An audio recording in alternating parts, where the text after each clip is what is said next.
All right, so today in Management Information Systems, Busy 100, I am going to be talking about the 4 steps in a business decision-making process. The first step in today's process is identifying our problems.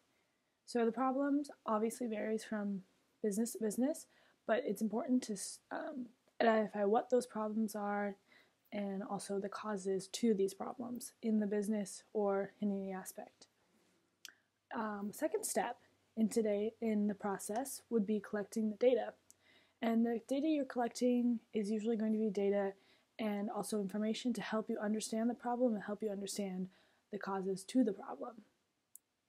Our third step would be developing solutions and alternatives. These solutions and alternatives would be developed and thought of and based off of the problems and causes we identified and the data and information we collected to understand the problems and causes that we identified earlier in the process. So now our last step would be making the choices and our decisions. This fourth option, our fourth and final step, it's important to make a good decision based off all the criteria, and it's important to make a good decision based on the criteria and all of the previous steps that we just went through. All right, let's go a little quick recap. So the first step in our 4 steps is identifying the problem, so what the problem and the causes are. Second is collecting the data and information based on our problems. Third step is developing solutions alternatives to these problems.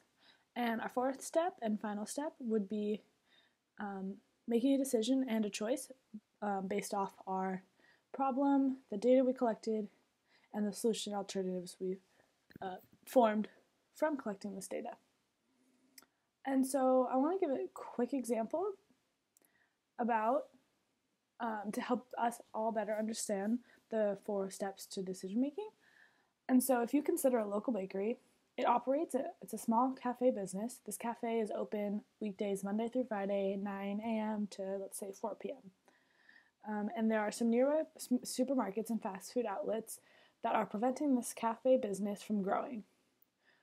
So the first step we need to find out is what are some actions the cafe can take to increase sales. To start our decision-making process, the cafe needs to identify why customers are choosing the other outlets, its location, price or product. It's important to analyze the problem.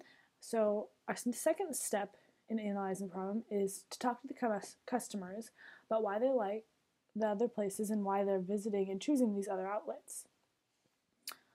Also, it's important to examine the in-house data on cost, pricing, and service.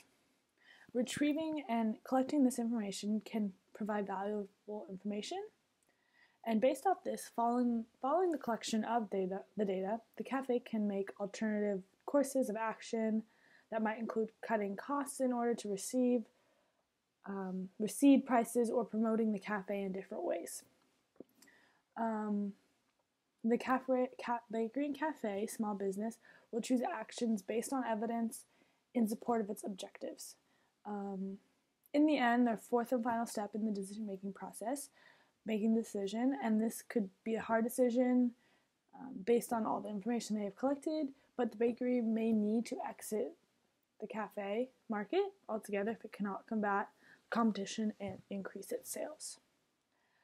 Alright, so that was just a quick overview of the 4-step decision-making process in business and a quick example to follow that up.